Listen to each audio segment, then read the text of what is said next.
Gaurkoan, Andoaingo Bastero kulturgunera etorri gara. Bertan, Ika antzerki taldeak eta Oinkari dantza taldeak itsasoaren emazteak ikuskizuna eskaini behar dutelako. Eurekin ikuskizuna nola prestatzen duten bizitzera gonbidatu gaituzte, etorri gurekin zuek ere bizi nahi baduzue.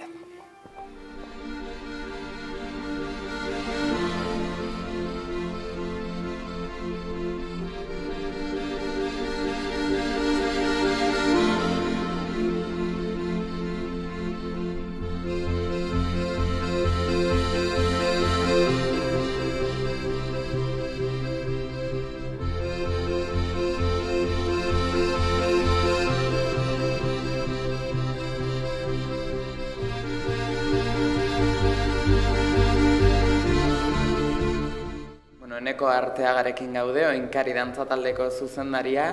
Oinkari berez, Euskal dantza taldea duzue, baina orain salto handi bat eman duzue eta ikuskizun berriago batzuk egitera animatu zarete, ez?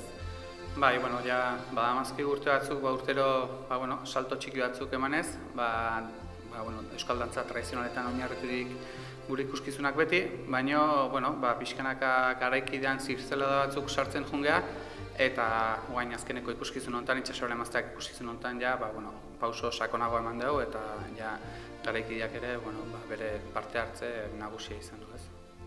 Baina dantza soilik ez, zuen ikuskizun berri honetan baita ere, antzerkia eta zuzeneko musika landu duzue, orduan apostu handia egin duzue. Bai, bizitun garai horietan, pixkat harrigarria da, gizonetako ikuskizun bat plazaratzea, baina, konfiantza genuen, bai dantzariengan eta bai gure inguruan mugitzen da jendean aldetikan, ikuskizuna horretatzeko gai ginela, bi aktorekin harremanetan jarri ginean, Agurtzanen Txarraga eta Mirengo Genola, eta behaiek emango dute pixka bat emanaldian hildoa, eta gero lau musikari zuzenean, Pello Ramirez musikari handian zuzendaritzapean.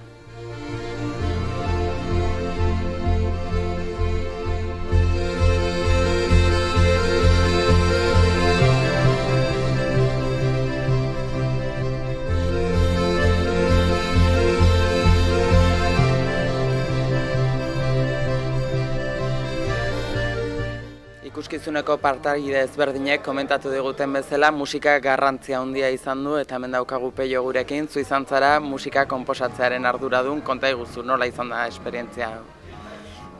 Esperientzia oso fluitua izan da, oso harreman ona izan dugu bai dantzarien zuzendaria Agurtzanen Txarraga eta musikarien artean ere ez. Berak proposatu zidan guain dela ia 2 urte, eta hasi ginean pixkat itsasoari buruzko gai horri heltzen, eta itsasoa sugeretzen zituen musikarekin hasi nintzen bueltak ematen eta konposatzen, eta hoxe izan da emaitza. Zer esango zenukezuk egiten duela berezi saio honen musika, ze denek esaten diguten musika garrantzia handia duela ikuskizunean? Musikak nik uste iradokitzen duela oso nahiko indarrarekin itsasoaren tematika badu halako etengabeko joan etorri bat, mintzat hori saiatu naiz musika konposatzean hori isladatzen ez, joan etorri hori olatuena edo pixkat itsasoaren arima hori isladatzen saiatu naiz eta musikak badu bere garrantzia, baditu momentu oso goxoak, baita ere momentu latzak ere, galernaren momentuak edo bizitza arriskuan, arrantzaleak bizitza arriskuan duten momentu horiek ez. Eta, bere osotasunean historia bat kontatzen duela. Gero testuarekin oso ondo uztartua dijoa eta dantzariekin, azkenean denen artean bilatu degula osotasun bat.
daukagu hemen gurekin, ikuskizuneko dantzarietako bat, eta konta iguzu nola izan da, Oinkaritik dantzari bezala Agurtzanerekin lan egitea eta ikuskizun berri honen parte izatea. Agurtzanekin lan egitea netzako berria izan da, baina plazera handi bat izan da. Naiz eta disiplinarteko salto handi bat eman deun emanaldi honi behira, asko ikasteko aukera eman digulako, muga pila bat hausi itxeu, euskal dantzatik abituta garaikidea, eta hortik antzerkia pasagalako, ez da, orduan ikasteko aukera handi bat. Eta zuek uste duzue oraindik asko daukazuela emateko, ikasteko, gogoa sartu zaizue, grin hori piztu zaizue ikuskizun honekin? Bai, azkenean pixkat da ikasi deuna, eta horrekin atea geha holtza, baina horrekin gehatu zaigun sentsazioa da dana dakaula ikasteko. Orduan, guain erronka da, aurrea behira martxa hartzia eta disiplina berri hortan maila bat lortzia. Beraz, esan dezakegu Oinkarik baduela kantera eder bat, dantzariena eta gustu handiz egingo diozuela pustu honi heldu eta dantza saio berriak bilatu, ez? Hoi da, azkenean dantza eskolan ume asko datoztia atzetik guain arte euskal dantza gutxian haitu geha eta guain ja sartzen hasi geha pixkanaka umen artean heldunak diana garaikidea txikitatik. Orduan espero dugu urte gutxi barru mailak desentengo lagoran.